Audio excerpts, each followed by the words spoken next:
नमस्कार, मैं senior inspector Abhimanyu Jindal, crime petrol Dastak में आप सभी का स्वागत करता हूं। यह केस अपने आप में अनोखा और एक नए तरह का था। मैंने कई मर्डर केसेस देखे हैं, सुने हैं, सोल्व किए हैं, लेकिन इस केस में क्राइम का मोडस ऑपरेंडी इतना विचित्र था कि उसने हमें हिलाकर रख दिया।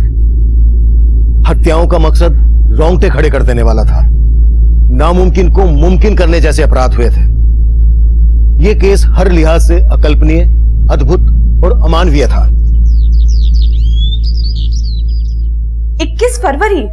नो वे पापा, अपने बर्थडे वाले दिन कोई शादी करता है क्या? अनन्या बेटा, 21 फरवरी से पहले 5 दिसंबर का ही मुहूर्त है। 5 दिसंबर? मम्मी मुझे नहीं जमेगा 5 दिसंबर। और मैंने आपसे पहले भी बोला था ना, मुझे फरवरी से पहले शादी नहीं करनी है। अभिषेक बेटा, 5 दिसंबर और 21 फरवरी के अलावा और कोई मुहूर्त ही नहीं है इस सीजन में। 21 फरवरी को अनन्या शादी नहीं करना चाहती और 5 दिसंबर को तुम। तो मम्मी आप अनन्या को समझाओ ना। अनन्या बेटा, अभिषेक की बचपन से हर जीत पूरी की है मैंने, लेकिन अब मैं बहू का साथ दूंगा। थैंक्स पापा, अब ना आप बस अभिषेक को समझा दीजिएगा। 5 दिसंबर परफेक्ट डेट है। मम्मी आप बिना सोचे समझे 21 फरवरी के कार्ड छपवा दो। शादी तो 21 फरवरी को ही होगी। जी मम्मी, हाँ ठीक है जी। 21 फरवरी? हाँ मतलब क्या? अरे तुम्हारी माँ से बात हो गई मेरी। तो अरे सर, मैडम, हम लोग एक काम करते हैं ना, टॉस कर लेते हैं। जो टॉस जीतेगा वो शादी की डेट फाइनल कर लेगा। टॉस वॉस कुछ नहीं, 5 दिसंबर डन है। हाँ तो मुझे भी कोई टॉस वॉस नहीं करना है। और अगर तुम्हें मुझसे शादी करनी है ना तो 21 फरवरी को होगी, वरना तुम हाँ मत कर, छोड़ना, क्या फर्क पड़ता है वैसे भी। अनन्या यार, अब तू मुझे हर्ट कर रही है। और जो तू मुझे हर्ट कर रहा है उसका क्या अभिषेक?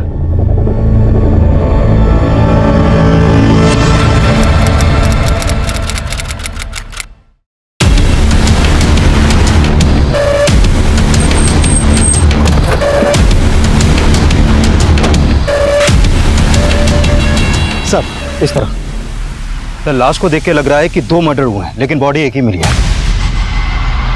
मतलब इधर आइए सर, पीछे हटिए। सर किसी लड़की का है और धड़ किसी बुजुर्ग आदमी का। लड़की के कटे हुए सर को किसी आदमी के धड़ से जोड़ा गया है और लड़की के कटे हुए सर को चश्मा पहना दिया गया। आसपास में ना तो किसी आदमी का सर मिला है और ना ही किसी लड़की का धड़। इस तरह का क्राइम सीन क्रिएट करके क्रिमिनल साबित क्या करना चाहता है? चश्मा निकालो। जच रहा है ना यहाँ पे बात? हाँ, चश्मा तो बढ़िया है। कितने का है? एक लेंगे तो 200 रुपए, और अगर 2 लेंगे तो 300 रुपए। आप एक काम कीजिए, आप अंकल के लिए भी ले लीजिए, फिर आपको फायदा हो जाएगा 100 रुपए का।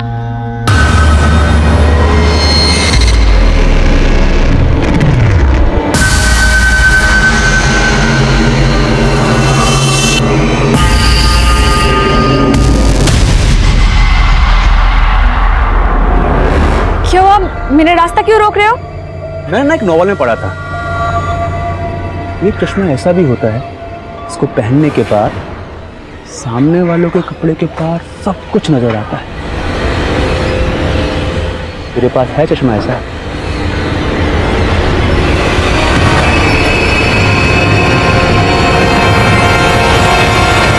सर, लड़की के सिर और आदमी के धड़ के बीच में ये लकड़ी का टुकड़ा धंसा हुआ मिला था।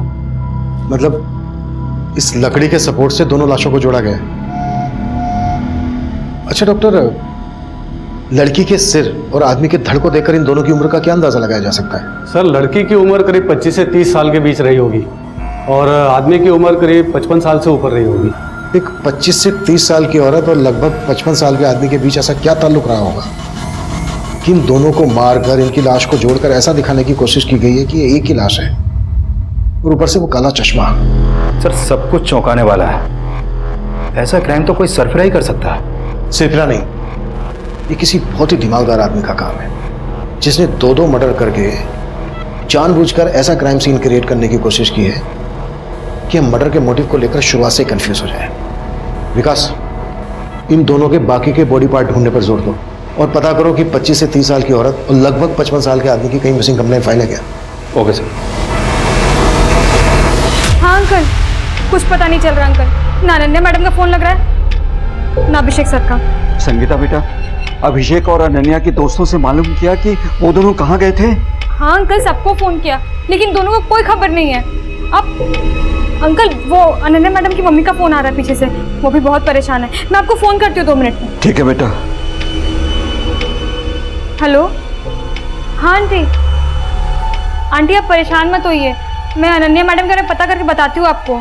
और अभिषेक, उसका कुछ पता चला क्या? नहीं, मेरा मतलब है अभिषेक सर और अनन्या मैडम दोनों के बारे में पता करके बताती हूँ। आप बस परेशान मत होइए। हाँ हाँ आंटी, आंटी मैं ना आपको पता करके बताती हूँ। हाँ, बाद में फोन करती हूँ। ये अभिषेक भैया का नारियल पानी है।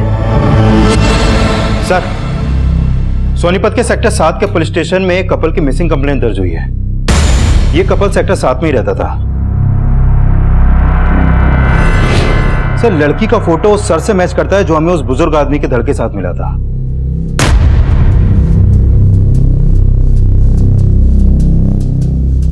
लेकिन इस लड़की के कटे हुए सर के साथ जो हमें जुड़ा हुआ धड़ मिला था, तो ये धड़ तो किसी बुजुर्ग आदमी का था। ये लड़का और लड़की लगभग दोनों सेम एज के लग रहे हैं, तो फिर ये धड़ किस बुजुर्ग आदमी का है? सर, फिलहाल ऐसा कुछ पता नहीं चला है कि इनके साथ कोई बुजुर्ग आदमी भी गायब हुआ था।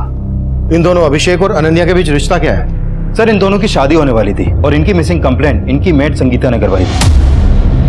क्योंकि अनन्या की मां बंगाल में रहती है और अभिषेक के पेरेंट्स पंजाब में। इनके घर की चाबी इनकी मेड संगीता के पास रहती है। उस एरिया के पुलिस स्टेशन से कांटेक्ट करो, हमें उस मेड संगीता से मिलना है। Okay sir. मैं आप बिना सोचे समझे 21 फरवरी के कार्ड छपवा दो। शादी तो 21 फरवरी को ही होगी। सर, किसी लड़की का है और धड़ किसी बुजुर्ग आदमी का। सबको फोन किया लेकिन दोनों को कोई खबर नहीं है। सोनीपत के सेक्टर 7 के पुलिस स्टेशन में एक कपल की मिसिंग कंप्लेंट दर्ज हुई। ये कपल सेक्टर 7 में ही रहता था।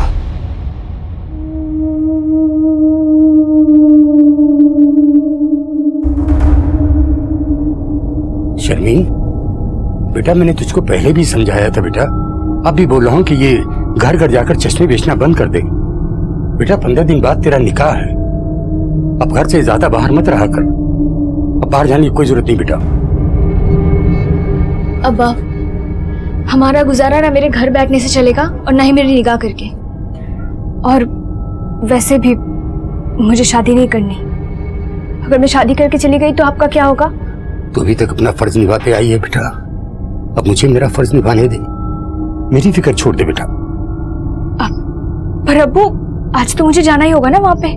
कंपनी वालों से मैंने एडवांस ले रखा है, बाकी जो चश्मे हैं वो बेच के पैसे चुकाने हैं मुझे। चलती हूँ।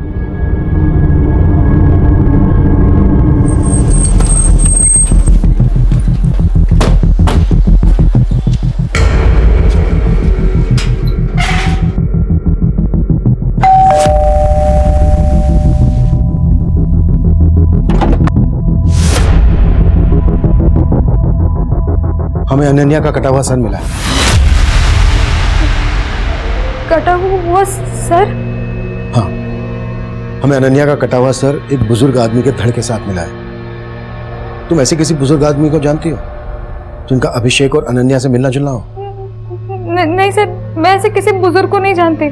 सर, अगर अनन्या मैडम का मर्डर हो गया तो अभिषेक सर कहाँ है? अभिषेक को हम ढूंढ रहे हैं, अभी तक पता नहीं चला है। काम कहाँ करते थे ये दोनों? किसी आईटी कंपनी में काम करते थे, दोनों साथ में ही काम करते थे। तुमने आखिरी बार कब देखा था इन दोनों को? परसों ऑफिस जाने से पहले। देख कितने प्यारे लहंगे हैं ये। बहुत सुंदर है ना? हाँ, प्यारे तो होंगे ही, इतने महंगे जो है। एक एक लहंगा 1-1 लाख रुपए का है। पर क्या है, तू डिसाइड कर ले कौन सा पहनेगी 21 फरवरी को। 21 फरवरी को तो नहीं पहनूंगी। तो शादी में जींस टॉप पहनेगी क्या? तू बोलेगा तो जीन्स टॉप में भी शादी कर लूंगी, पर करूंगी तो 5 दिसंबर को ही। ये सारे महंगे महंगे लहंगे दिखा के ना मक्खन मत मार। टिफिन। तू ना बड़ी टेढ़ी चीज है। वो तो मैं हूँ, पर क्या है, मैं थोड़ा ज्यादा होता है। रुक या अभिषेक। आराम से मैं ना मैं ना करूंगी नहीं शादी, देख तू कभी मेरी बात ही नहीं मानता यार। अरे मेरी बात। फिर सर वो शंकर के साथ ऑफिस चले गए। ये शंकर कौन है? शंकर ऑटो वाला है साहब। वो अभिषेक सर ने ना एक ऑटो वाला फिक्स कर रखा था। वो सुबह उनको ऑफिस छोड़ता था और शाम को ऑफिस से लेकर आता था। कहाँ मिलेगा ये शंकर हमें? वो तो नहीं पता, लेकिन सर मेरे पास उसका नंबर है। संगीता, तुम्हें किसी पर शक है जो ये सब कर सकता है? नहीं सर, मुझे कोई अंदाजा नहीं। अभिषेक और अनन्या शादी करने वाले थे। कब होने वाली थी इनकी शादी? सर इनकी शादी की ना 2 डेट निकली थी, एक 21 फरवरी और एक 5 दिसंबर। दोनों तय नहीं कर पा रहे थे कि उनको किस दिन शादी करनी है। अनन्या और अभिषेक ये डिसाइड नहीं कर पा रहे थे कि उनको कौन सी डेट को शादी करनी है, या फिर ये डिसाइड नहीं कर पा रहे थे कि दोनों को एक दूसरे के साथ शादी करनी है या फिर नहीं करनी है। सर, अभिषेक का गायब होना और अनन्या के सर के साथ किसी बुजुर्ग आदमी के धड़का मिलना। सर, हो सकता है अभिषेक और अनन्या के बीच कुछ ठीक नहीं चल रहा हो और अभिषेक ये कांड करके कहीं गायब हो गया हो। हमें सबसे पहले ये पता लगाना है कि वो बुजुर्ग आदमी कौन था जिसका अनन्या के साथ मर्डर हुआ। अभिषेक और अनन्या के कॉल रिकॉर्ड चेक करो, शायद इनके कॉल रिकॉर्ड से इस बुजुर्ग आदमी का नंबर मिल जाए। इनकी मेड संगीता के बारे में सब कुछ पता करो, शंकर से भी मिलो। मैं इनके ऑफिस जाता हूँ, शायद वहां से पता चल जाए कि बुजुर्ग आदमी कौन था। Sure sir.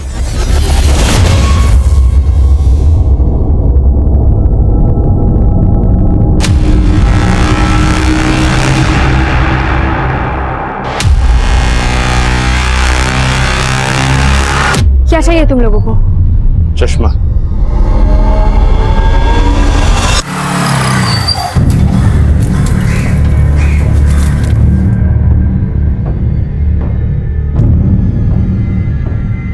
हाँ साहब, संगीता सही बोल रही थी। मैं अभिषेक भैया और अनन्या भाभी को रोजाना ऑफिस छोड़ने जाता था और उस दिन भी मैंने उनको ऑफिस छोड़ा था।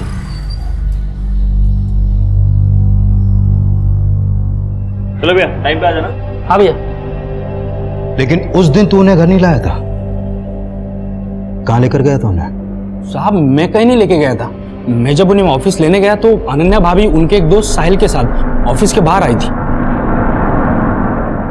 साहब उन्होंने अभिषेक भैया के बारे में कुछ नहीं कहा और साहिल के साथ चली गई। ये साहिल कौन है? वो अभिषेक भैया के ऑफिस में काम करते हैं। साहब फिर अगले दिन मैं उन्हें ऑफिस ले जाने के लिए घर पे गया। ये अभिषेक भैया का नारियल पानी है। भैया और भाभी रेडी ऑफिस के लिए या टाइम लगेगा? वो दोनों तो कल रात से घर ही नहीं आए हैं। और तब मुझे पता चला कि वो दोनों गायब हैं। गायब सिर्फ अभिषेक है, अनन्या का कटा हुआ सर मिला है। क्या? वो भी एक बुजुर्ग आदमी के धड़ के साथ। तू उन्हें रोज ऑफिस के लिए पिकअप और ड्रॉप देता था, उन्हें भैया भाभी कहकर बुलाता था। कोई दूर दूर का रिश्ता था क्या तेरा उनसे? साहब हमारे बीच कोई रिश्ता तो नहीं है, लेकिन अभिषेक भैया बहुत अच्छे इंसान हैं। हमेशा दूसरों की मदद करने में आगे रहते हैं। साहब उन्होंने हमेशा मेरी मदद की है। वो मुझ जैसे रिक्शा वाले को क्या, हर किसी को आदर सम्मान देते हैं। तो तू किसी ऐसे बुजुर्ग आदमी को जानता है जिसे तेरे अभिषेक भैया सम्मान देते थे? नहीं साहब, मैं किसी ऐसे बुजुर्ग को नहीं जानता हूं।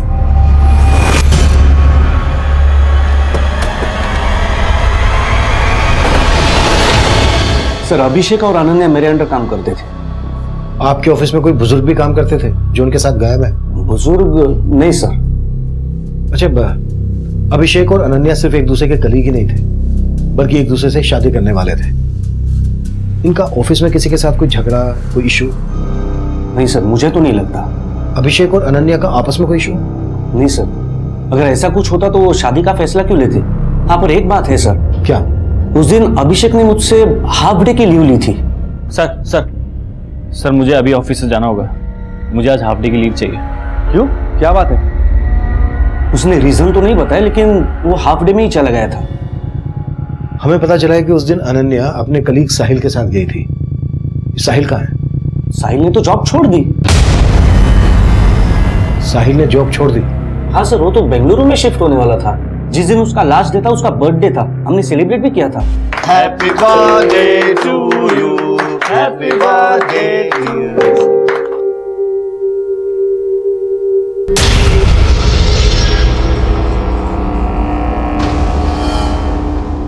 सर अभिषेक उस दिन काफी अपसेट था, लेकिन अनन्या काफी खुश लग रही थी। अभिषेक अपसेट क्यों था?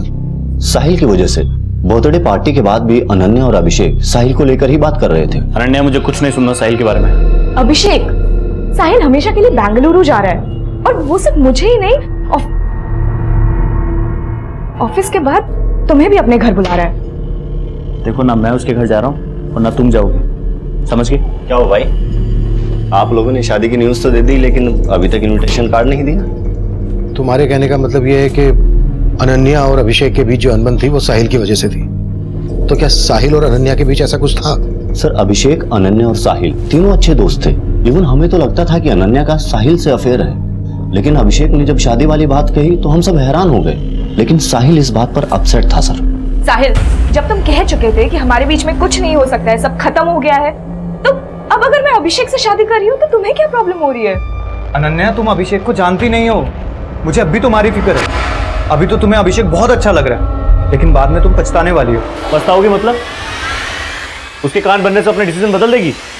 देख, समझा रहा हूँ तेरे को, हमारे बीच आने की कोशिश मत करना। अब मैं क्या कर लेगा बताओ तुझे। एक minute guys, please calm down. Sir, तब तो बहुत गर्मा गर्मी थी अभिषेक और साहिल के बीच में, लेकिन साहिल बाद में उनका दोस्त बन गया था।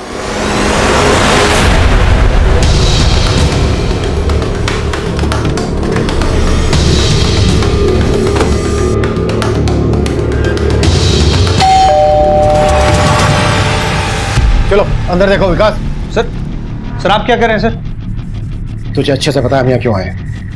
अनन्या को क्यों मारा तूने? मैंने कुछ नहीं किया सर। तू आखिरी बार अनन्या के साथ देखा गया था? हाँ सर, ये बात सही है कि मैं अनन्या को यहाँ लेकर आया था, क्योंकि नेक्स्ट वीक मैं बेंगलुरु शिफ्ट हो रहा था, तो मैं एक पार्टी देना चाहता था, इसलिए मैंने अभिषेक और अनन्या दोनों को इन्वाइट किया था। अभिषेक के साथ तूने एक बुजुर्ग को भी इन्वाइट किया था। उस बुजुर्ग के धड़ के साथ हमें अनन्या का कटा हुआ सन मिला है। अब ये बोल, अभिषेक को कहाँ गायब करके रखा है तुमने? पर सर, अभिषेक तो यहाँ आए नहीं थे सर उससे मैं लास्ट वीक ऑफिस में ही मिला था और हम यहाँ अभिषेक की वेट करते रहे। छोड़ो ना, अगर वो नहीं आना चाहता तो उसे फोर्स मत करो। पर फोन तो पिक करे यार, पता नहीं क्या हो गया है उसको। इसे इनसिक्योरिटी कहते हैं, इसलिए वो जलता है मुझसे। हम दोनों के बीच में जो भी था वो आज खत्म हो चुका है, लेकिन इस बात पर वो ट्रस्ट ही नहीं करना चाहता। शक करता है तुम पे, कल को और शक करेगा। और तुम मुझसे शादी करना चाहती हो। शादी का फैसला सोचकर करना। हेलो सर, एक मिनट।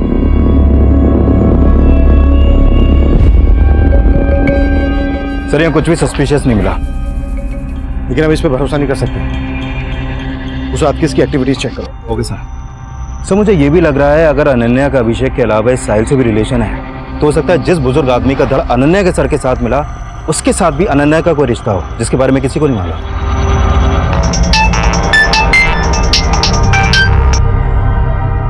हाँ सोलंकी,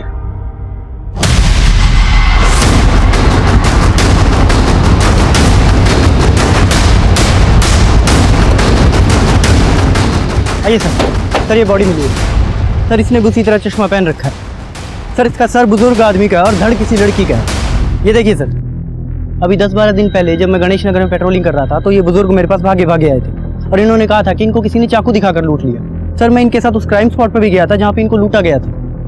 सर, उस टाइम मुझे ये बुजुर्ग थोड़े अजीब लगे। मतलब अजीब क्या था इनमें? सर, इनको अपने पर्स और चेन से ज्यादा अपने चश्मे की फिक्र थी। चश्मे की फिक्र? देखिए, मुझे घड़ी चैन वगैरह कुछ अगर नहीं मिले तो चलेगा, लेकिन वो चश्मा मुझे मिलना चाहिए। सर, उस टाइम ये थोड़े घबराए हुए लग रहे थे, तो मैं इनको इनके घर छोड़ा है। ये मेरा बेटा है। क्या हुआ जी? वो किसी ने इनको चाकू दिखा के लूट लिया। क्या? किसने लूट लिया? वो हम लोग पता लगा लेंगे। फिलहाल आप इनको अंदर लेके जाइए, बहुत घबराए हुए हैं। और आप थाने आइए, रिपोर्ट लिखवा के जाइए। सर, फिर वो लोग रिपोर्ट लिखवाने आए नहीं। सोलंकी कोई रिपोर्ट लिखवाने नहीं आया तो तुमने अपनी तरफ से पता नहीं किया? वो सर, मैं उस टाइम किसी और केस में बिजी था तो दिमाग से निकल गया। लेकिन सर, इनका नाम और नंबर मैंने ले लिया था। ये गणेश नगर में रहते हैं सर। इनका नाम विजेंद्र है। सर, ये गणेश नगर तो अपने एरिया में आता है। अगर वो धड़ विजेंद्र जी का है जो हमें 3 दिन पहले अनन्या के सर के साथ मिला, इसका मतलब इनकी मौत 3 दिन पहले ही हो गई थी।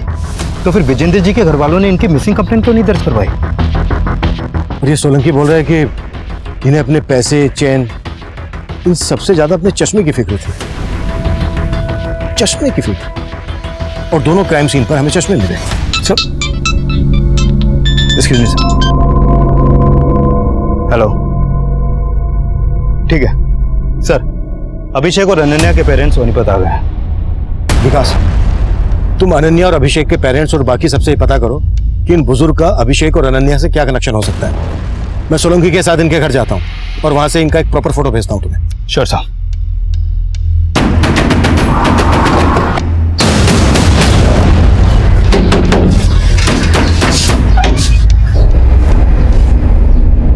जी विजेंद्र जी कहाँ है? सर वो पापा तो हरिद्वार गए हुए हैं। हरिद्वार नहीं गए, मर्डर हो गया उनका। क्या? ये क्या बोल रहे हैं सर आप? हाँ, और काफी टाइम हो गया मर्डर को। अब ये बोलो कि तुम लोग छुपा क्या रहे हो हमसे? सर हम कुछ नहीं छिपा रहे सर। पापा 5 दिन पहले ही हरिद्वार जाने का बोल के ही गए थे सर। हरिद्वार किसी के साथ गए थे? नहीं सर, अकेले ही गए थे। चलिए बाबा, मैं आपको स्टेशन छोड़ देता हूँ। अरे मैं अकेले चले जाऊंगा, मेरी चिंता मत करना बेटा। उन्हें एक आदमी ने लूटा था, इन्होंने बोला था रिपोर्ट लिखवाने आने के लिए। आई क्यों नहीं? सर वो पापा ने मना कर दिया था रिपोर्ट ना लिखवाने के लिए। पापा शिकंजी। हाँ बेटा। पापा आप आराम कीजिए, मैं थाने जाके रिपोर्ट लिखवा के आता हूँ। अरे थाने जाने की कोई जरूरत नहीं बेटा, जो हो गया सो हो गया। क्या? लेकिन वो तो मुझे अपने मोबाइल और पैसों से ज्यादा अपना चश्मा ढूंढने पे जोर दे रहे थे। बोल रहे थे कि उनको उनकी पत्नी ने गिफ्ट किया, और तुम बोल रहे हो कि उन्होंने खुद रिपोर्ट लिखवाने से मना कर दिया। हाँ सर, उन्होंने खुद रिपोर्ट लिखवाने से मना कर दिया था। और मेरी मम्मी को गुजरे तो 10 साल हो चुके हैं सर। और जहाँ तक मुझे पता है, मम्मी ने कोई पापा को चश्मा गिफ्ट नहीं किया होगा। लेकिन हाँ सर, कुछ दिनों से पापा ना घर से निकलते हो कि काला चश्मा पहन के निकलते थे।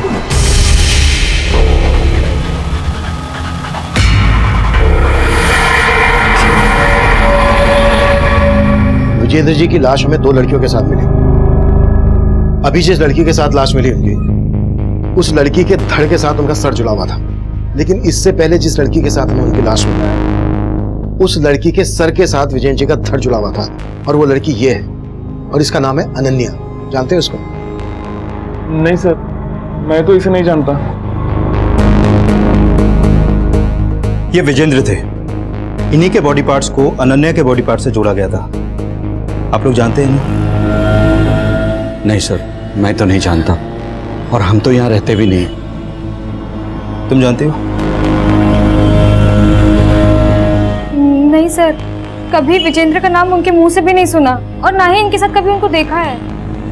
मुझे आपसे अकेले में कुछ बात करनी है।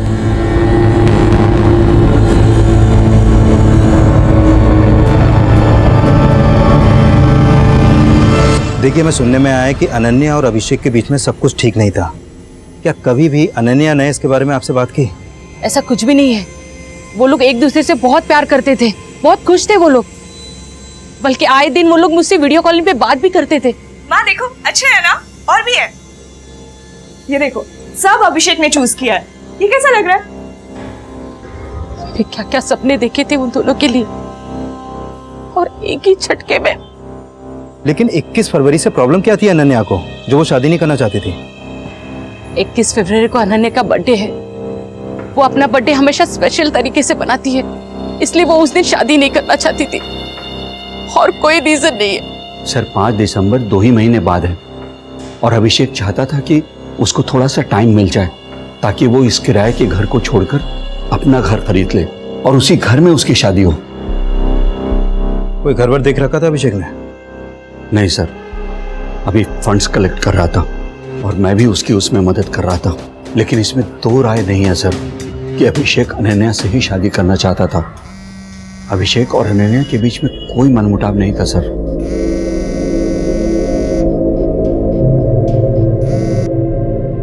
हेलो, हाँ अभी सब कुछ कंट्रोल में है यहाँ पे, लेकिन यहाँ पे फिर से आने की कोई गलती मत करना, वरना तुम भी फंसोगे और मैं भी फंसूंगी।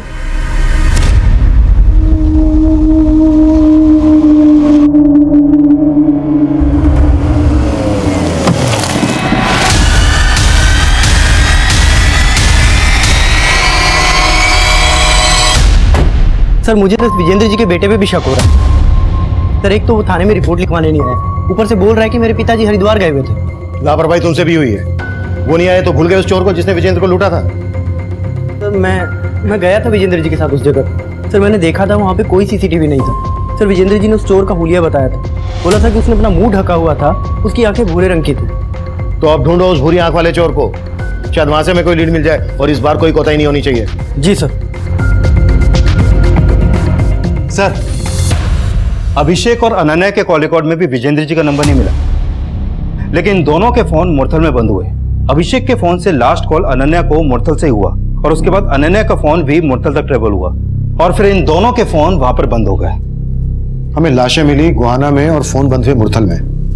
मुरथल में अभिषेक, अनन्या और विजयन से कनेक्टेड कोई आदमी रहता है क्या? नहीं सर, फिलहाल ऐसा कुछ पता नहीं चला है। गुहाना से लेकर मुरथल तक हर एरिया स्कैन करो, शायद बाकी के बॉडी पार्ट्स मिल जाएं। अभिषेक घर खरीदने के लिए फंड का जुगाड़ कर रहा था, हो सकता है ये कांड फाइनेंशियल डिस्प्यूट से जुड़ा हुआ हो। अभिषेक के बैंक ट्रांजैक्शन चेक करो और विजेंद्र के बेटे बहू से मिलो। दोनों जुड़ी हुई लाशों ने एक जैसे काले चश्मे पहने हुए थे। इन चश्मों पे किसी ब्रांड का नाम नहीं है। पता करो इस तरह के काले चश्मे कहां कहां बेचे जाते हैं, शायद वहां से हमें क्रिमिनल के बारे में पता चल जाए। Okay sir. छोड़ दो मुझे, छोड़ दो, मैं पुलिस को जाके सब कुछ बता दूंगी। पुलिस को बताएगी? अरे तू पुलिस के पास ना जाए तभी तुझे यहाँ उठाकर लाए हैं। छोड़ दो। सर पोस्टमार्टम करने वाले डॉक्टर से एक चौंकाने वाली बात पता चली है। क्या? विजेंद्र जी के सर के साथ जो धड़ हमें मिला था वो धड़ अनन्या का है ही नहीं। व्हाट? हाँ सर, अनन्या का सर उस धड़ के ब्लड सैंपल से मैच ही नहीं करता है। लेकिन सर अनन्या के सर के साथ जो धड़ हमें मिला था वो धड़ विजेंद्र जी के सर के ब्लड सैंपल से मैच करता है।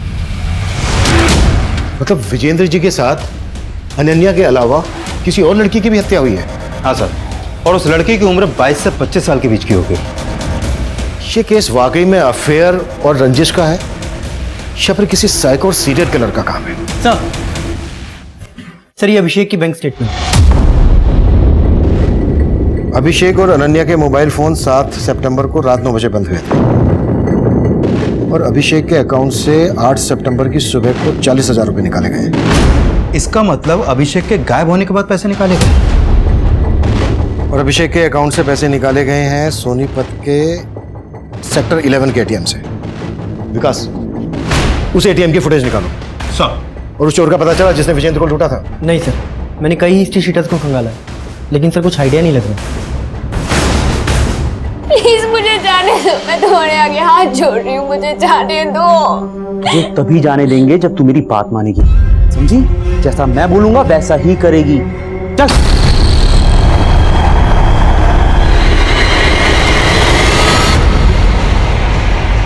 सर ये उस एटीएम की सीसीटीवी फुटेज है जहां से अभिषेक के डेबिट कार्ड से पैसे विड्रॉ किए गए थे और पैसे अभिषेक ने नहीं, इसने निकाले।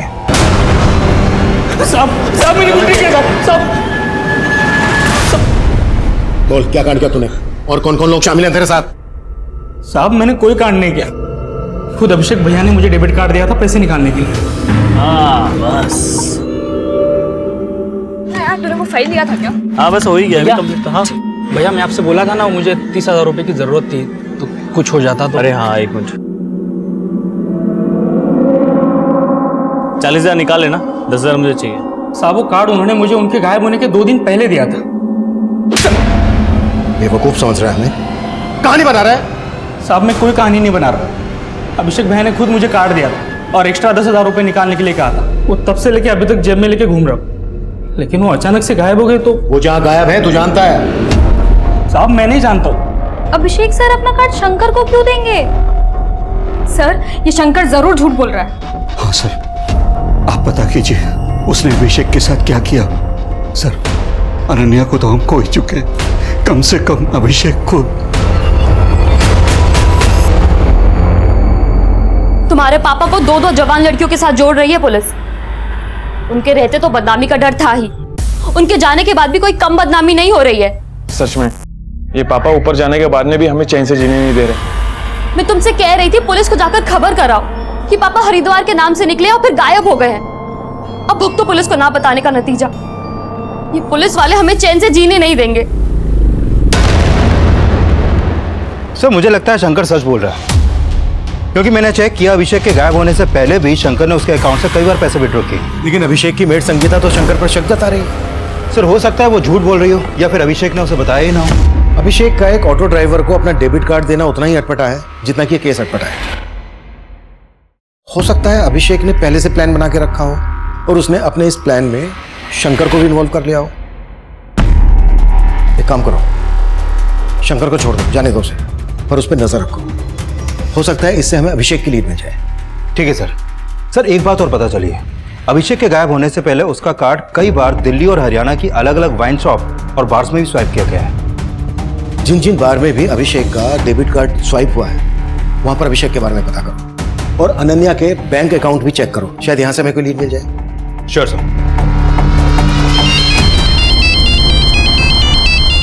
Ketan sir. Hello hello Sahil, Ketan बोल रहा हूँ। बेंगलुरु जाने की तैयारी हो गई? सर, आप क्यों जले पे नमक छिड़क रहे हैं? पहले ही पुलिस वालों ने मुझे शहर से बाहर जाने को मना किया है। सारा प्लान चौपट हो गया है। पर मुझे तो लगता है इन सबके चक्कर में ना बेंगलुरु की जॉब हाथ से ना चली जाए।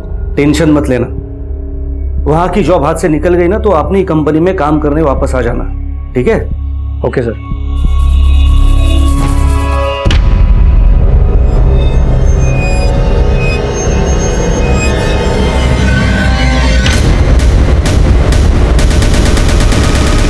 सर विजेंद्र जी के कॉल रिकॉर्ड में एक नंबर मिला है। ये नंबर इस गुलशन सोडी नाम के आदमी का है। सर विजेंद्र जी गुलशन सोडी को लगातार कॉल कर रहे थे और पता चला है कि गुलशन सोडी मैच मेकर है, लड़कियों और लड़कियों का रिश्ता करवा के उनकी जोड़ियां बनाता है। हो सकता है अनन्या और उस दूसरी लड़की का इस गुलशन से कोई कनेक्शन हो, जिनके बॉडी पार्ट्स हमें विजेंद्र जी के बॉडी पार्ट से जुड़े मिले थे। हो सकता है सर। सर जब उन लाशों पे मिले चश्मों के बारे में मैं पता लगा रहा था तो मुझे एक बात और मालूम चली है। सर एक R3 ग्लासेस नाम की कंपनी है जो इस तरह के चश्मे और घरेलू प्रोडक्ट्स बनाती है। सर उनकी एक सेल्स गर्ल है, शर्मिन नाम है सर इसका। सर ये डोर टू डोर जाके चश्मे बेचती है सर, लेकिन कुछ दिनों से गायब है। रहती कहाँ है शर्मिन? सर खानपुर में। इसका मोबाइल नंबर भी मिला है सर, लेकिन स्विच ऑफ आ रहा है। विकास, तुम्हें शार्मिन के घर जाओ और चेक करो कि इसके चश्मों का इस क्राइम से क्या कनेक्शन है। मैं गुलशन चौधरी से जाके मिलता हूँ।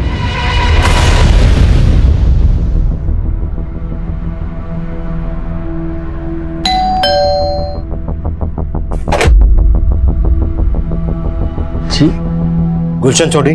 जी सर। हमें विजेंद्र जी के बारे में बात कर रहे हैं। हाँ साहब, मेरी बेटी शर्मिन चश्मे बेचती है। मगर आप ये सब क्यों पूछ रहे हैं? कहाँ है वो? बुलाइए उसको, बात करनी है। बात? दरअसल वो कई दिनों से घर नहीं आई है। अगर शर्मिन इतने दिनों से गायब है तो उसकी मिसिंग कंप्लेंट क्यों नहीं दर्ज करवाई आपने?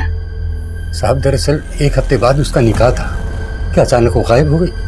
उसको ढूंढते साहब, कहीं से उसको ढूंढते। जी वो विजेंद्र जी तकरीबन 3 महीने पहले मिले थे मुझे। दरअसल वो शादी करना चाहते थे। विजेंद्र जी शादी करना चाहते थे? हाँ जी। अच्छा, आपने उनका किसी के साथ रिश्ता करवाया था? जी मैंने उनको उनकी उम्र की काफ़ी सारी औरतों की फोटोएं दिखाई थी। ये देखिए सर, ये सारी औरतें आपकी तरह सेकंड इनिंग की शुरुआत करना चाहती हैं। Second inning? नहीं नहीं नहीं नहीं नहीं, मैं ऐसे औरत से शादी करना चाहता हूँ जिसकी अभी तक शादी हुई ना हो। पर उनकी मांग जानकर मैं तो खुद परेशान हो गया। फिर मैंने उनको बताया कि जैसे कोई ऐसा रिश्ता आएगा तो फिर मैं आपको इन्फॉर्म कर दूंगा। हमें उनकी लाश 2 जवान लड़कियों के साथ मिली है। लाश? हाँ, और उनमें से एक लड़की ये थी। इसका नाम है अनन्या, आप जानते हैं इसको? जी नहीं, मैं नहीं जानता इसको। किसी दूसरी जवान लड़की के साथ रिश्ते की बात करवाई थी इनकी? सर जी कोई पला जवान लड़की इतने बुजुर्ग आदमी के साथ शादी क्यों करेगी? अच्छा, विजेंद्र जी शादी करना चाहते थे, ये बात उनके घर वालों को मालूम थी? नहीं जी, मुझे तो विजेंद्र जी अकेले मिलने आते थे। ये शर्मिन नाम की लड़की भी शादी करना चाहती थी, आप जानते हैं इसको? नहीं सर, मैं नहीं जानता। सर पापा इस उम्र में शादी क्यों करेंगे? जरूर आपको कोई गलत इन्फॉर्मेशन मिली है सर। तुम्हारे पापा गुलशन सोडी नाम के मैचमेकर से मिल रहे थे लगातार। ये गुलशन ही तुम्हारे पापा के लिए रिश्ते ढूंढ रहा था। ये सब झूठ है सर। पापा तो मम्मी से बहुत प्यार करते थे सर। देखो, अगर हमसे कुछ भी छुपा रहे हो तो सच बोल दो, वरना तुम्हें बहुत परेशानी होगी। हम आपसे कुछ नहीं छुपा रहे सर, जरूर मेरे पापा को बदनाम करने की चाल है। वो गुलशन आपसे झूठ बोल रहा होगा सर।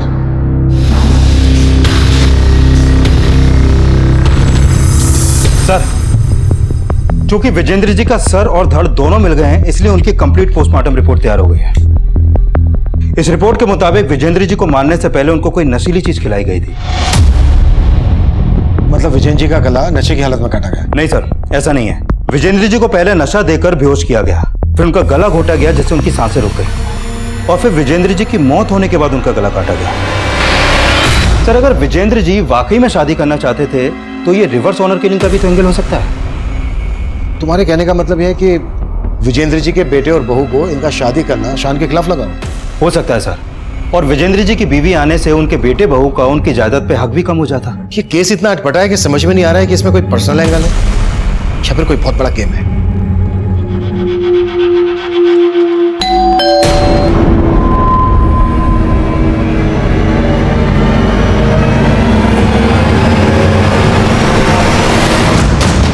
सर, मुझे लगता है ये केस पर्सनल एंगल से ही क्रैक हो सकता है। अच्छा, मैं अनन्या के बैंक ट्रांजैक्शन चेक कर रहा था तो मुझे मिला कि उसके मर्डर से 10 दिन पहले उसके अकाउंट से 22,024 रुपए किसी सगमा इंटरप्राइजेस के नाम ट्रांसफर हुए थे। पता करो ये सगमा इंटरप्राइजेस क्या चीज बनाती है। Sure sir. सर अभिषेक जिन जिन बार्स में जाता था उनमें से एक की सीसीटीवी में कुछ मिला है। अभिषेक के साथ इसमें 2 लड़के दिख रहे हैं, एक का चेहरा दिख रहा है और एक का नहीं दिख रहा है। सर दूसरे लड़के के बारे में हमें शंकर से पता चल जाएगा।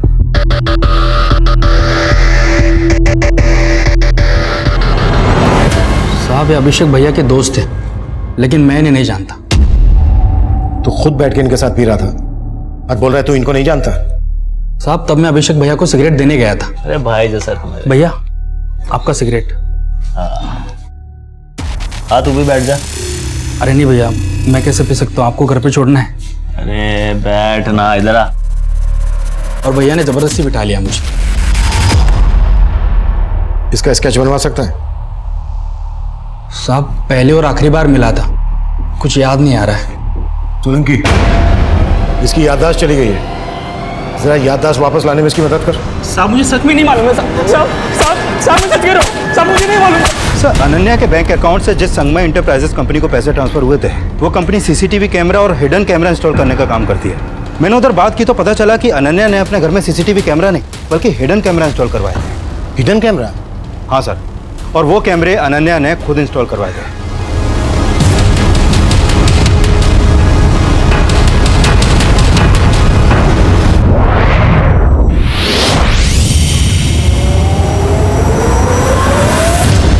सर, मुझे लग रहा है अनन्या ने वो कैमरे इसलिए इंस्टॉल करवाए क्योंकि उसे अभिषेक पे शक था कि वो उसकी एब्सेंस में किसी और लड़की को घर पे लाता होगा। अभिषेक के घर जाकर वो हिडन कैमरास चेक करते हैं, उससे ये भी क्लियर हो जाएगा कि अनन्या ने वो कैमरास क्यों लगवाए थे। एक काम करो, जिसने वो कैमरा लगाए थे उसको वहीं बुला लो। Okay sir.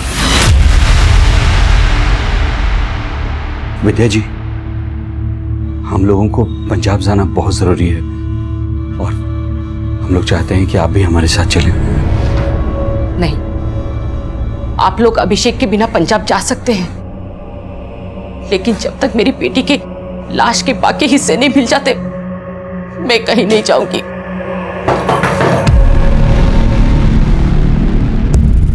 हमें यहाँ की तलाशी लेनी है। तलाशी? जी, ये रहा सर्च वारंट। बताइए कहाँ पर आपने हिडन कैमरा स्टोर किया? जी,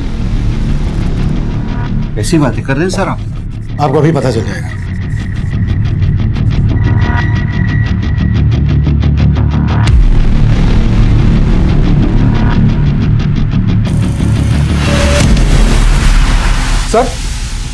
सर हमने जो कैमराज लगाए थे वो गायब है। उनकी फुटेज जरूर किसी पीसी या लैपटॉप में स्टोर की गई। कुछ मिला? पीसी या लैपटॉप? हाँ सर, ऊपर एक लैपटॉप है, चेक करो।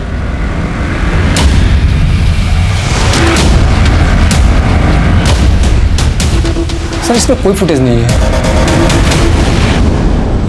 जब मुझे ये नहीं पता कि कैमरा लगवाया किसने, तो ये कैसे पता होगा कि किसने निकलवाया सर? तुम यहाँ पर अनन्या के आने के पहले से ही काम कर रही थी, है ना? जी सर। क्या अभिषेक पहले यहाँ पर किसी लड़की के साथ?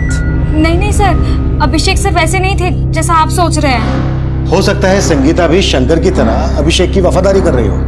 लेकिन सर शंकर तो कुछ उगल ही नहीं रहा और संगीता के खिलाफ भी अभी तक कुछ नहीं मिला है।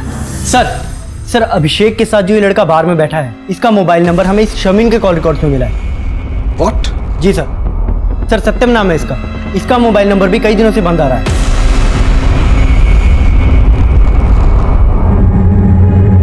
तो ये जो दूसरा आदमी है ये सत्यम से कनेक्टेड होगा और इन दोनों से हमें अभिषेक की लीड मिल सकती है। कहाँ रहता है सत्यम? सर खानपुर में, जहाँ पर शर्मीन का भी घर है।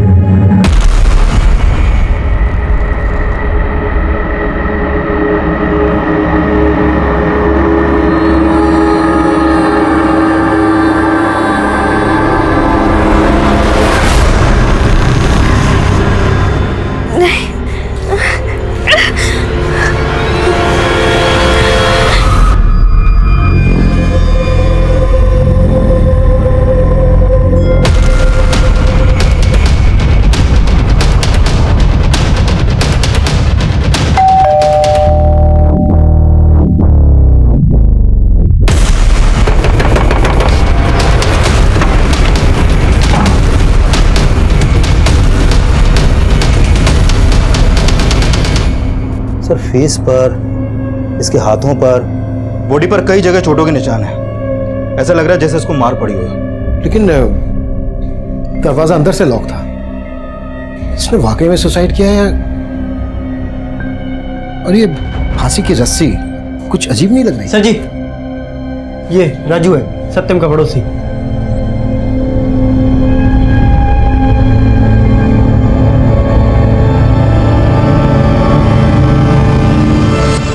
सत्यम के साथ यहाँ कौन कौन रहता था? सर सत्यम की एक माँ है जो यूपी में रहती है, वो यहाँ पे अकेले ही रहता था। सत्यम काम क्या करता था? वो जॉब करने आया था लेकिन उसे मिल नहीं रही थी तो काफी परेशान था वो। अच्छा, सत्यम एक शारमीन नाम की लड़की के साथ काफी टच में था। ये है शारमीन, जानते हो इसको? सर जानता तो नहीं हूँ लेकिन काफी बार इसे आते जाते देखा है यहाँ पे। सत्यम के साथ जो ये लड़का है इसका नाम है अभिषेक, और ये जो दूसरा लड़का है इसको जानते हो? शायद इसका भी आना जाना हो। नहीं सर, मैं इसके बारे में कुछ नहीं जानता। सर शामिन सत्यम को जानती थी और सत्यम अभिषेक को। कहीं ऐसा तो नहीं कि अभिषेक का शामिन से अफेयर हो जिसके लिए अनन्या ने अपने घर में कैमरा इंस्टॉल करवाया और अब शायद शामिन अभिषेक के साथ गायब है। लेकिन शारमीन अभिषेक के साथ गायब है या अकेली गायब है ये कंफर्म कैसे होगा? और इस सबके बीच में सत्यम की मौत का क्या राज है? विकास एक काम करो, अभिषेक के घर के रास्ते में जितने भी सीसीटीवी हैं खंगालो और शारमीन के अब्बू से अभिषेक और सत्यम के बारे में बात करो। Okay sir. नहीं साहब, मैं इनमें से किसी को नहीं जानता और मेरी बेटी का किसी के साथ कोई चक्कर नहीं था।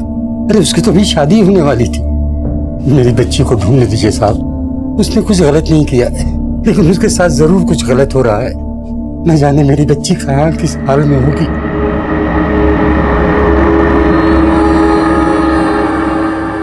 शारमीन तब हमारे लिए पहेली बनी हुई थी। तब हम उसे सस्पेक्ट मानकर चल रहे थे लेकिन वो इस केस में एक विक्टिम थी। वहीं सत्यम तब हमारे सामने इस केस में एक विक्टिम बनकर आया था। उसकी मौत संदिग्ध हालत में हुई थी। सत्यम की लाश जिस रस्सी से लटकी हुई मिली थी वो रस्सी हमारा ध्यान खींच रही थी। आदमी औरत की जुड़ी हुई लाशें, काला चश्मा और वो रस्सी, इस केस में सब कुछ विचित्र था और ये सिलसिला थमने का नाम नहीं ले रहा था। और इन विचित्र पहेलियों में एक और पहेली जुड़ने वाली थी। सर अभी तक हम मान रहे थे कि 3 मर्डर हुए हैं और हमें अनन्या के धड़ और एक लड़की के सर की तलाश थी, लेकिन यहाँ पर तो लड़की के सर के साथ साथ एक और लड़के का धड़ मिला। ये देखिए सर। चश्मा निकालो। 4 मर्डर हो गए, वो भी इस ढंग से। विकास हमें जल्द से जल्द कुछ करना होगा, नहीं तो ऊपर जवाब देना मुश्किल हो जाएगा। सर अनन्या के अलावा लड़की का सर तो मिला है। हो सकता है ये सर उसी लड़की का हो जिसका धड़ में मिला था, जिससे उसकी पहचान हो जाए। धड़ किसी जवान आदमी का लग रहा है।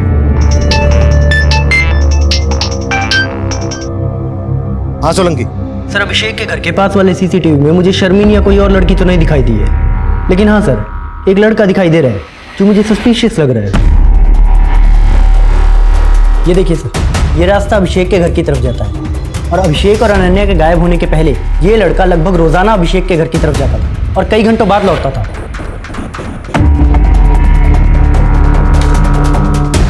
सोलंकी, इसके बारे में जल्दी पता करो। सर। विकास, सत्यम के कॉल रिकॉर्ड्स चेक करो और पता करो कि उसके कॉल रिकॉर्ड्स में इस लड़के की शक्ल वाले किसी आदमी का नंबर है क्या। हो सकता है ये लड़का वही हो जो बार में अभिषेक और सत्यम के साथ बैठा था। Okay sir. हाँ सर, इस लड़के को मैंने एक आध बार अभिषेक के घर से निकलते हुए देखा था, और जब उस दिन वो अभिषेक के घर से जब बाहर निकल रहा था तो अभिषेक की मेड ने दरवाजा बंद किया था। मैं बताती हूँ सर। सर वो खेमचंद है।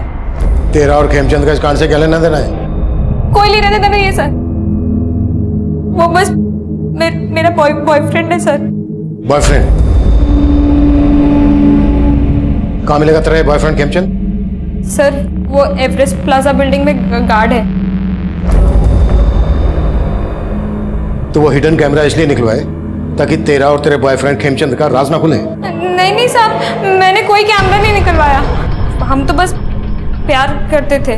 वो एवरेस्ट बिल्डिंग में नाइट शिफ्ट ड्यूटी पे था, तो अभिषेक सर और अनन्या मैडम के घर से चले जाने के बाद बस दिन में आया करता था सर।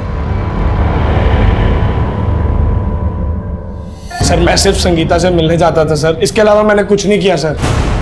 बातों के भूत बातों से नहीं मानते। सर, सत्यम के कॉल रिकॉर्ड में खेमचंद का नंबर तो नहीं मिला, लेकिन इस तंजील और शादाब के नंबर मिले हैं। कौन ये तंजील और शादाब? सोनीपत के लोकल गुंडे हैं सर ये। इन पे पहले भी मारपीट के कई केस दर्ज हुए हैं। सत्यम का इन गुंडों के साथ कनेक्शन था, तो फिर सत्यम की लाश उसी के घर में मिलने का क्या चक्कर है? सर फिलहाल तो यही मालूम चला है कि सत्यम जॉब ना मिलने की वजह से परेशान था, शायद पैसों की तंगी की वजह से उसने सुसाइड किया हो। लेकिन सत्यम की बॉडी पर हमें मारपीट के निशान मिले थे।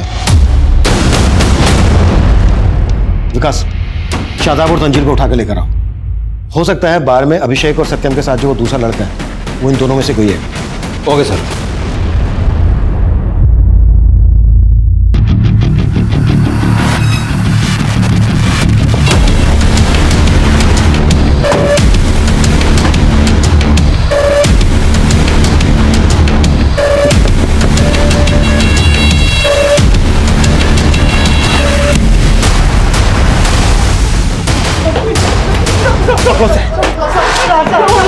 लेके चलो।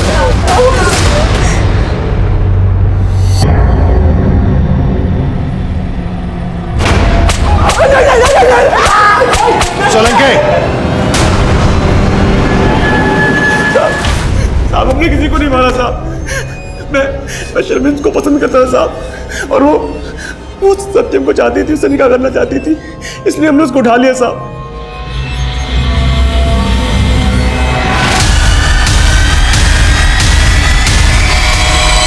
इधर हमने शर्मिन को उठाया और उधर सत्यम की कुटाई की। साले, हमारे धर्म की लड़की के साथ निकाह करेगा तू? तू निकाह करेगा? तू निकाह करेगा? सत्यम नहीं माना तो उसे मार के फांसी पर लटका दिया। फांसी नहीं साहब, हम सिर्फ उसको फोन करके धमकी दिया करते थे, और जब वो नहीं माना तो बस उसकी पिटाई की और कुछ नहीं किया साहब। ये सब तुमने शारमिन के अब्बू के कहने पे किया ना? क्योंकि उन्हें पता चल गया था कि सत्यम और शारमिन का अफेयर चल रहा है। नहीं सर, शारमिन के अब्बू तो उसका निकाह किसी और से कराना चाहते थे, और शर्मिन को मैं पसंद करता था, इसलिए शर्मिन को मैंने निकाह के लिए बोला था। सत्यम को भूल और मुझसे निकाह कर ले। प्यार करती हूँ मैं उसे। दूसरे धर्म का है वो। तेरा निकाह मुझसे होगा, नहीं तो मैं किसी से नहीं होने दूंगा। समझी? सोलंके, तंजील और शादाब ने जो बयान दिए थे उनके बयान से इन जुड़ी हुई लाशों के राज नहीं खुल रहे थे। और शारमिन से हमारा बात करना इसलिए भी जरूरी था क्योंकि शारमिन जिस तरह के काले चश्मे बेचा करती थी उसी तरह के काले चश्मे इन जुड़ी हुई लाशों ने भी पहने हुए थे। लेकिन तंजील और शादाब की हैवानियत का शिकार होने के बाद फिलहाल वो इस कंडीशन में नहीं थी कि बयान दे सके। अब इस केस में एक नया सिरा खुलने वाला था, और ये सिरा हमारी इन्वेस्टिगेशन की नई दिशा तय करने वाला था। सर, जिस दूसरी लड़की का सर में मिला था उसको इस गुलशन के एक पड़ोसी ने आइडेंटिफाई किया है। सर, उस आदमी ने बताया कि उसने इस लड़की को गुलशन के घर में कई बार जाते हुए देखा है, और सर विजेंद्र जी का बेटा नमन भी कुछ दिन पहले गुलशन के घर में देखा गया।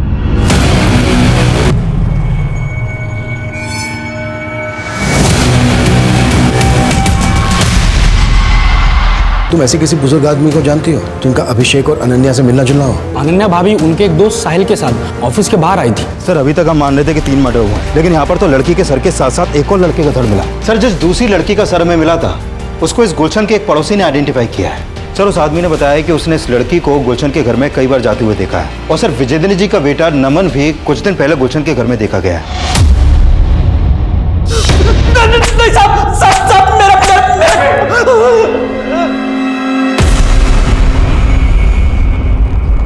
विजेंद्र के साथ जिस लड़की की लाश मिली, वो लड़के कौन थे? जी वो मेरी भतीजी स्वीटी थी। दरअसल विजेंद्र उससे शादी करना चाहता था और विजेंद्र की ख्वाहिशें देखकर मैंने एक प्लान बना लिया। क्योंकि विजेंद्र के नाम काफी जमीन जायदाद थी, तो मैंने सोचा कि स्वीटी की उससे शादी करवा दूंगा और विजेंद्र जब अपनी मौत मरेगा तो सारा कुछ उसके नाम हो जाएगा। इसलिए स्वीटी को सोनीपत बुलाकर मैंने ये जाल बुन दिया।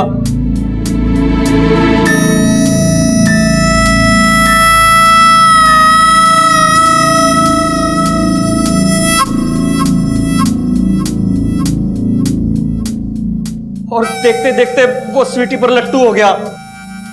वो उसको घुमाने लगी और पिछले दिनों वो स्वीटी को पार्टी पर भी लेकर गया था। कौन सी पार्टी? जी वो तो मेरे को मालूम नहीं है, पर जब से वो गई है तब से लौटी नहीं। मैं उसकी मिसिंग कंप्लेंट लिखवाता तो खुद भी फंस सकता था, इसलिए मैं चुप्पी मारकर बैठ गया साहब। विजेंद्र का बेटा नमन भी तेरे से मिलने आता था? क्यों मिलने आता था? साहब आपके मिलने के बाद आया था वो। जी कहिए। मैं जानता हूँ कि तुम इस लड़की के साथ मिलकर मेरे पापा विजेंद्र को घुमा रहे हो।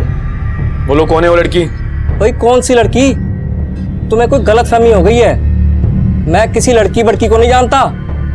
मैंने उसको झूठ बोला था क्योंकि साहब मैं डर गया था कि वो आपको कुछ बता ना दे। सर मुझे नहीं मालूम कि मेरे पापा किसी लड़की से मिल रहे थे।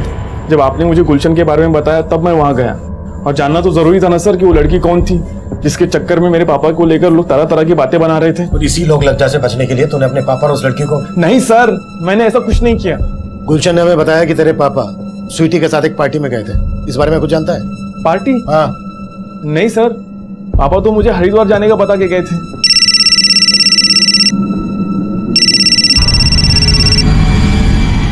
हाँ सोलंकी। सर शर्मिन को हॉस्पिटल से डिस्चार्ज कर दिया गया है। अब वो घर पे है और हम उससे बात कर सकते हैं। ठीक है। मैंने अब्बू को ये नहीं बताया था कि मैं सत्यम से प्यार करती थी, क्योंकि वो अलग धर्म का था ना, और मुझे ये नहीं पता था कि तंजील और शादाब मिलके मेरे साथ ऐसा करेंगी। और मुझे लगता है सत्यम की मौत के पीछे वही लोग जिम्मेदार हैं। शर्मिन, जिस तरह के चश्मे तुम बेचती हो उसी तरह के चश्मे उन जुड़ी हुई लाशों ने पहने हुए थे। अब हमसे कुछ भी छिपाए बिना सब कुछ सच सच बता दो। अनन्या, विजेंद्र जी और स्वीटी, इनमें से किसी को जानती हो? विजेंद्र जी और स्वीटी को तो मैं जानती हूँ। सत्यम जहाँ जॉगिंग करने जाता था विजेंद्र जी भी वही आते थे। दोनों की दोस्ती भी हो गई थी, और सत्यम ने मुझे एक बार स्वीटी और विजेंद्र जी दोनों से मिलवाया था। और उस दिन स्वीटी ने मेरे से चश्मा लेके विजेंद्र जी को गिफ्ट किया था। सत्यम अभिषेक को भी जानता था, और सत्यम और अभिषेक के साथ ये जो लड़का है इसको जानती हो? नहीं सर, मैं इनको नहीं जानती। 5 सितंबर को विजेंद्र जी और स्वीटी एक पार्टी में गए थे। इस बारे में कुछ जानती हो? हाँ, 5 सितंबर को तो सत्यम मुरथल में कहीं गया था। शायद विजेंद्र जी और स्वीटी भी वही जाने वाले थे।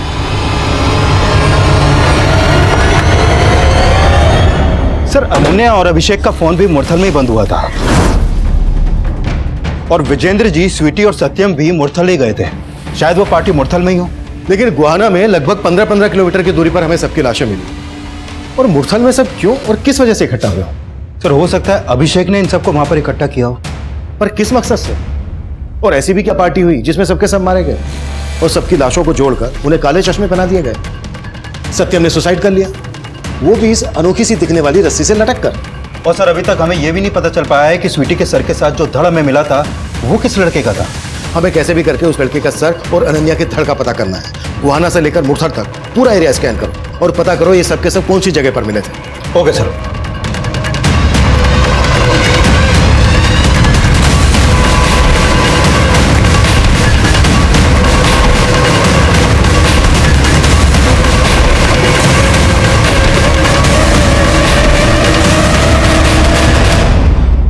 अभिषेक है।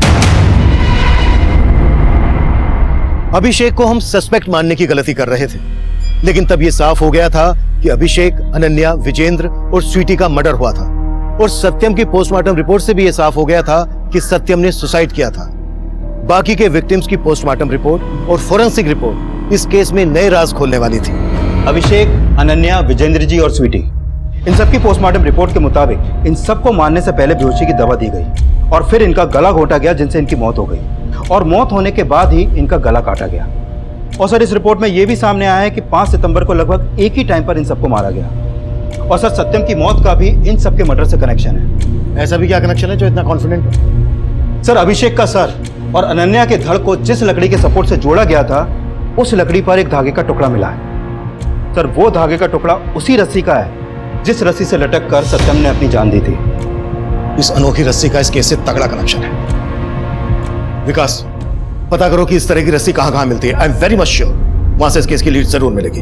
Okay sir.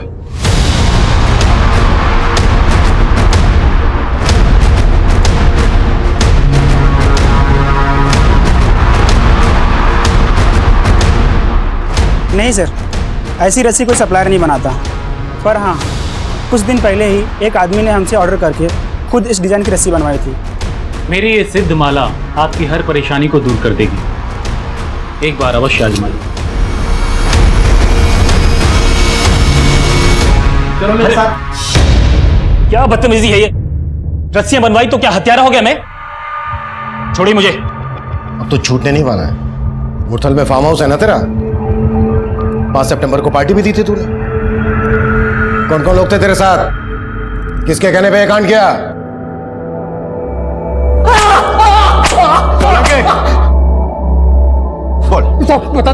बता सब सिर्फ सत्यम ही नहीं, मैं भी तंगी से बहुत परेशान था।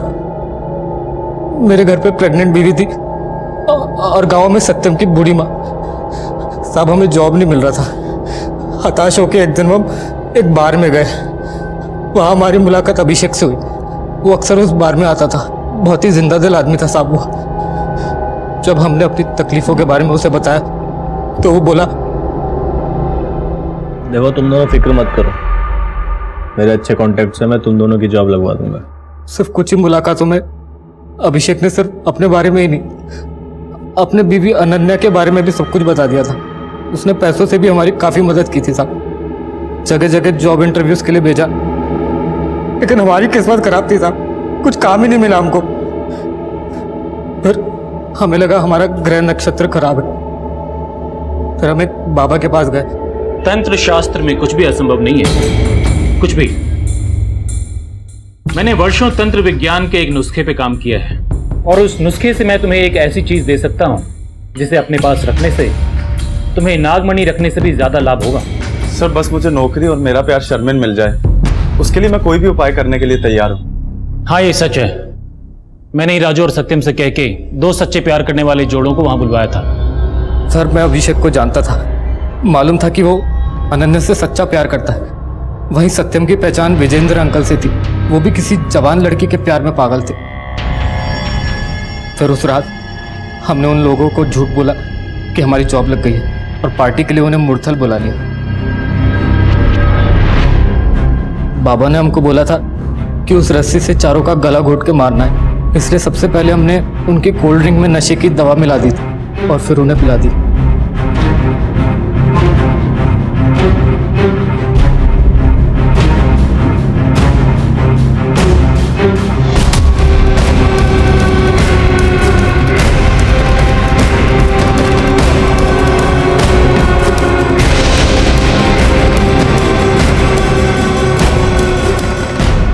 बहुत अच्छे। अब तुम दोनों मिलकर इन सबके शरीर से इनका सर अलग कर दो और उसके बाद जोड़ियां बनाओ, प्रेमी और प्रेमिका की। प्रेमिका का सर उसकी प्रेमिका के शरीर से लगाओ और प्रेमिका का शरीर उसकी प्रेमी के सर से। और उसके बाद तुम अपनी प्रेमिका की कोई प्यारी निशानी इन सब के ऊपर रखो। वो शर्मिन चश्मे बेचती है। मैं ना 4 काले चश्मे लाया हूँ, अगर आप कहें तो पहना दूं मैं। हाँ, ये उचित रहेगा। और उसके बाद इन सब के शरीर को उत्तर, दक्षिण, पूर्व, पश्चिम 4 दिशाओं में अलग अलग स्थान पे फेंक के आओ। मैं तब तक इस यज्ञ की रस्सी को पवित्र करता हूं।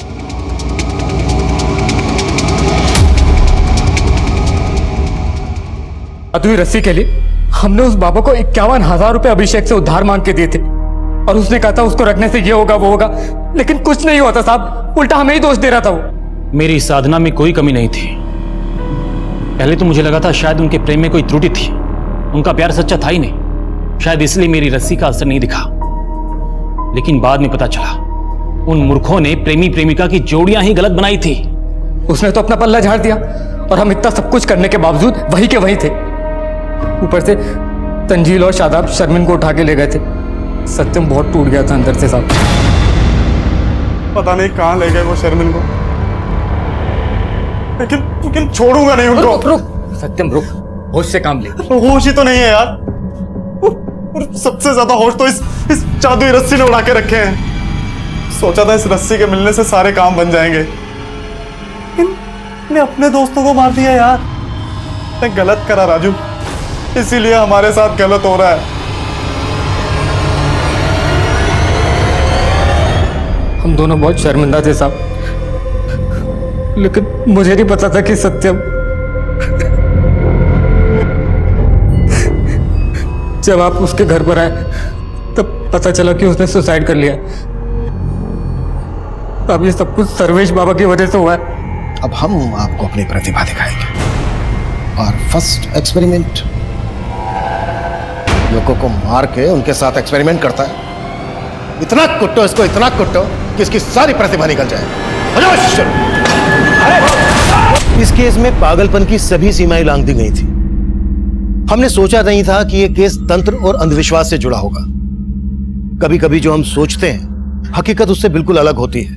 लालच में आकर राजू और सत्यम ने जो सोचा वो कभी हो नहीं सकता था। उन्होंने इस पाखंड के लिए सारे पैसे अभिषेक से ही उधार लिए और अभिषेक के साथ साथ उन्होंने अपने बाकी के दोस्तों को भी मार दिया, पर अंत में उनके हाथ कुछ नहीं लगा। सर्वेश जैसे लोग हमारी सोसाइटी के लिए खतरा हैं। किसी की जान लेकर कभी किसी को खुशी नहीं दी जा सकती। ऐसे लोगों पर कभी भरोसा नहीं करना चाहिए। किसी को जाने समझे बिना उससे मुस्कुराकर हाथ मिला लेना अच्छा है, जरूरतमंदों की मदद कर देना और भी अच्छा है, पर किसी से दोस्ती करने से पहले एक बार उसके अंदर झांक कर देख लेना बेहद जरूरी है। अगर अभिषेक और विजेंद्र ने सत्यम और राजू को सही से समझने की कोशिश की होती तो उन्हें इस अपराध की दस्तक मिल गई होती, इससे बचा जा सकता था। अब मैं सीनियर इंस्पेक्टर अभिमन्यु जिंदल आप लोगों से विदा लेता हूं। आपसे फिर मुलाकात होगी एक नए केस के साथ। स्वस्थ रहिए, सतर्क रहिए और देखते रहिए क्राइम पेट्रोल दस्तक। मकसद बताना नहीं, बचाना है। अनन्या बेटा, अभिषेक की बचपन से हर जीत पूरी की है मैंने, लेकिन अब मैं बहू का साथ दूंगा। थैंक्स पापा। अब ना आप बस अभिषेक को समझा दीजिएगा, 5 दिसंबर परफेक्ट डेट है। मम्मी आप बिना सोचे समझे 21 फरवरी के कार्ड छपवा दो। शादी तो 21 फरवरी को ही होगी। जी मम्मी। हाँ ठीक है जी। 21 फरवरी? हाँ मतलब क्या? अरे तुम्हारी माँ से बात हो गई मेरी। तो अरे सर मैडम, हम लोग एक काम करते हैं ना, टॉस कर लेते हैं। जो टॉस जीतेगा वो शादी की डेट फाइनल कर लेगा। टॉस वॉस कुछ नहीं, 5 दिसंबर डन है। हाँ तो मुझे भी कोई टॉस वॉस नहीं करना है, और अगर तुम्हें मुझसे शादी करनी है ना तो 21 फरवरी को होगी, वरना तुम हाँ मत कर, छोड़ना, क्या फर्क पड़ता है वैसे भी। अनन्या यार अब तू मुझे हर्ट कर रही है। और जो तू मुझे हर्ट कर रहा है उसका क्या अभिषेक?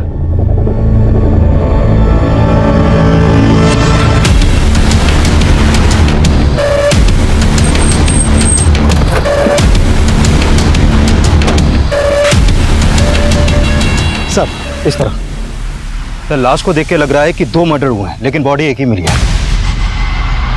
मतलब इधर आइए सर, पीछे हटिए।